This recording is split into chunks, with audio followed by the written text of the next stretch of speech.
Hello दोस्तों, स्वागत है आप सभी का आपके अपने यूट्यूब चैनल प्राइम प्रभाकर पे।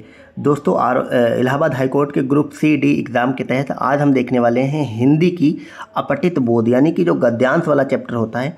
और ये आपको पता है पूरी हिंदी में सबसे इम्पोर्टेंट यही होता है, क्योंकि ये जो है ये आपका जो है कम से मतलब 5 से 10 मतलब 10 नंबर का ये पूछा जाता है। ठीक है, 2 गद्यांश रहते हैं आपके 5-5 नंबर के। तो आज हम उन्हीं 2 गद्यांशों की प्रैक्टिस करेंगे। ठीक है, और आपको पता है कि खूब सारी प्रैक्टिस करके जानी है। आप सारे एक काम करिए, सारे PYQs लगा लीजिए। ठीक है, जितने भी गद्यांश के पूछे गए हैं 4-5 सालों के, मतलब 10 गद्यांश तो आपके PYQ वाले हो जाएंगे।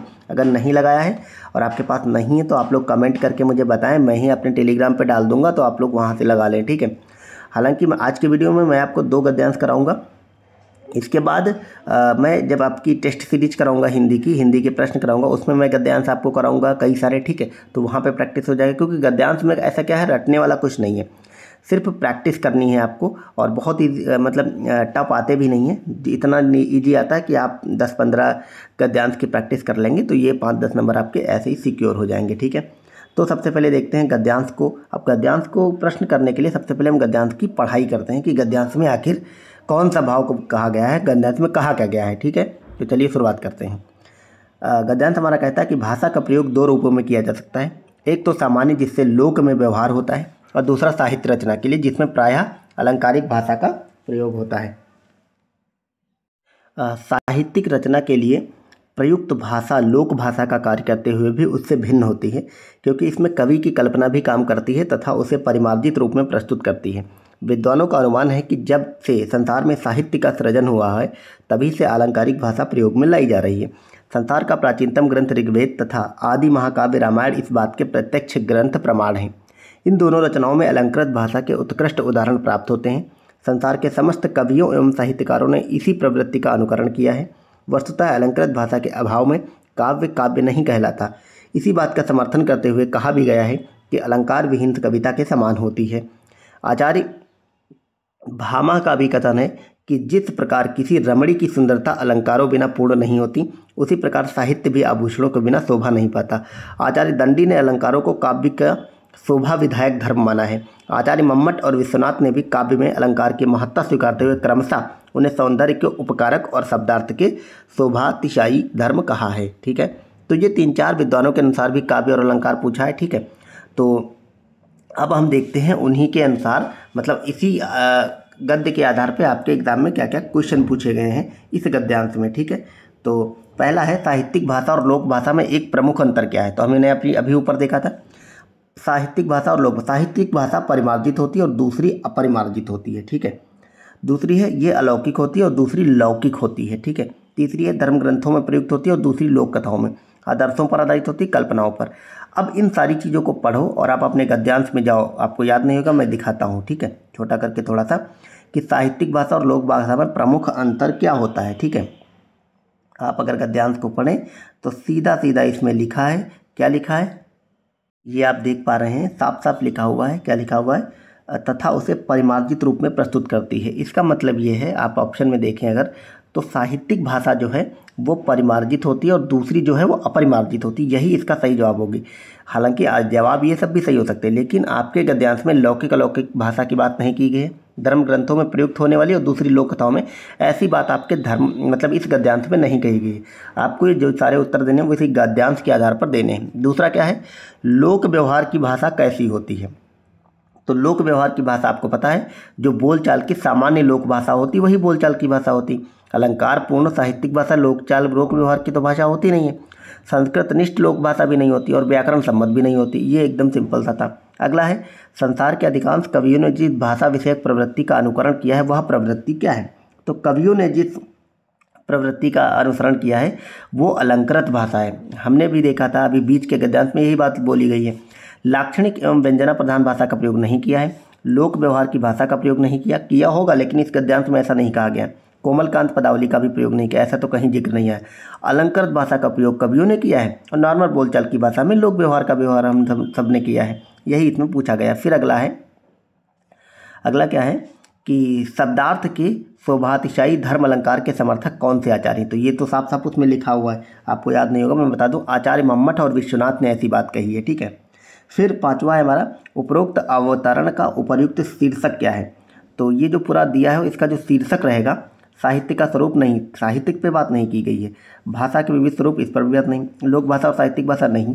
काव्य में अलंकारों के महत्व, ये होगा इसका साहित्य, क्योंकि आपने देखा कि लास्ट तक जाते जाते वो काव्य में अलंकारों का क्या यूज हो सकता है, यही इसमें कहा गया। तो काव्य में अलंकारों का महत्व, इसी बात के ऊपर ये पूरा का पूरा आपका गद्यांश है। अब चलिए दूसरे गद्यांश की तरफ चलते हैं, उसको भी हम पढ़ते हैं। 2 गद्यांश हमको देखने हैं, 10 मिनट में हम देख लेंगे और उसके बाद अपना कंप्लीट हमारा गद्यांश वाला ये चैप्टर हो जाएगा। आप लोग में से जो लोग भी हमारे टेलीग्राम से नहीं जुड़ रहे हैं, जुड़ जाएं। उस पर मैं नई नई चीज़ें प्रैक्टिस वगैरह सब देता रहता हूं, और इस कंप्लीट हिंदी जीके जीएस सब के पीडीएफ वगैरह भी उसी पे दिए जाते हैं, ठीक है। तो जाकर ज्वाइन कर लें जो लोग नहीं ज्वाइन किए हैं। गद्यांश दूसरा देखते हैं क्या कहता है कि संसार के सभी देशों में शिक्षित व्यक्ति की सबसे पहली पहचान होती है कि अपनी मातृभाषा में दक्षता से काम कर सकता है। केवल भारत ही देश है जिसमें शिक्षित व्यक्ति वह समझा जाता है जो अपनी मातृभाषा में दक्ष हो या नहीं हो, किंतु अंग्रेजी में जिसकी दक्षता असंदिग्ध हो। तो आप सबको पता है भारत में मतलब आप अपनी भाषा में पकड़ अच्छी हो या ना हो, आपको अंग्रेजी आ रही तो आप मतलब 30 मार्क का समझे जाएंगे, ठीक है। संसार के अन्य देशों में सुसंस्कृत व्यक्ति वह समझा जाता है जिसके घर में अपनी भाषा की पुस्तकों का संग्रह हो और जिसे बराबर यह पता रहे कि उसकी भाषा के अच्छे लेखक और कवि कौन हैं तथा समय समय पर उनकी कौन सी कृतियाँ प्रकाशित हो रही हैं। भारत में स्थिति दूसरी है, ये तो आप सबको भी पता होगा, प्रैक्टिकली भी आप सब देखते होंगे। यहाँ प्रायः घर में साज सज्जा के आधुनिक उपकरण तो होते हैं, किंतु अब किंतु क्या है, किंतु अपनी भाषा की कोई भी पुस्तक या पत्रिका दिखाई नहीं पड़ती है। यह दुर्व्यवस्था भले ही किसी ऐतिहासिक प्रक्रिया का परिणाम है, किंतु वह सुदशा नहीं, दुर्वस्था ही है। जब तक यह दुर्वस्था कायम है, हमें अपने आप को सही अर्थों में शिक्षित और सुसंस्कृत मानने का ठीक ठाक न्यायसंगत अधिकार नहीं है। इस दुर्वस्था का एक भयानक दुष्परिणाम यह है कि भारतीय भाषाओं के समकालीन साहित्य पर उन लोगों की दृष्टि नहीं पड़ती जो विश्वविद्यालयों के प्रायः सर्वोत्तम छात्र थे, अब शासन तंत्र में ऊंचे अहदों पर काम कर रहे हैं। इस दृष्टि से भारतीय भाषाओं के लेखक केवल यूरोपीय और अमेरिकी लेखकों से ही हीन नहीं है, बल्कि उनकी किस्मत मिस्र, बर्मा, इंडोनेशिया, चीन और जापान के लेखकों की किस्मत से भी खराब है, क्योंकि इन सभी देशों के लेखकों की कृतियाँ वहाँ के अत्यंत सुशिक्षित लोग भी पढ़ते हैं। केवल हम ही हैं जिनकी पुस्तकों पर यहाँ के तथाकथित शिक्षित समुदाय की दृष्टि प्रायः नहीं पड़ती। हमारा तथाकथित उच्च शिक्षित समुदाय जो कुछ पढ़ना चाहता है उसे अंग्रेजी में ही पढ़ लेता है। यहाँ तक कि उसकी कविता और उपन्यास पढ़ने की तृष्णा भी अंग्रेजी की कविता और उपन्यास पढ़कर ही समाप्त हो जाती है, और उसे यह जानने की इच्छा भी नहीं होती कि शरीर से वह जिस समाज का सदस्य है उसके मनोभाव उपन्यास और काव्य में किस अदा से व्यक्त हो रहे हैं। अब इस पर हम आधारित, इसमें मतलब आपको पता है अपनी मातृभाषा पे बात करी गई है। अब देखते हैं इसमें क्या कहा है इस गद्यांश में।